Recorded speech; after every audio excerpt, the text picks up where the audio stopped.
यहाँ पर आपको आगाह करते चलें 190 मिलियन पाउंड केस के हवाले से जिसका फैसला सुनाने वाले जज को काम से रोकने की दरख्वास्त की गई है। इस्लामाबाद हाई कोर्ट ने दरख्वास्त के काबिल समाअत होने पर फैसला महफूज कर लिया। कहा गया कि आपके दलाइल सुन लिए, हम इस पर ऑर्डर जारी कर देंगे।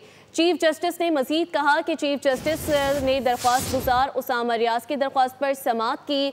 22 साल बाद याद आई कि सुप्रीम कोर्ट के हुक्म पर अमल दरामद नहीं हुआ। मजीद क्या कहा गया, इस हवाले से जान लेते हैं। बोल न्यूज़ के नुमाइंदा आलिजा हमारे साथ लाइन पर मौजूद हैं।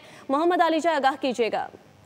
देखिए, 190 मिलियन पाउंड केस का फैसला सुनाने वाले सेशन जज को काम से रोकने की दरख्वास्त के काबिल समाअत होने पर फैसला महफूज कर लिया गया है। सुप्रीम कोर्ट की 2004 की ऑब्जर्वेशन की रोशनी में सेशन जज नासिर जावेद राना के खिलाफ दरख्वास्त पर फैसला महफूज हुआ है।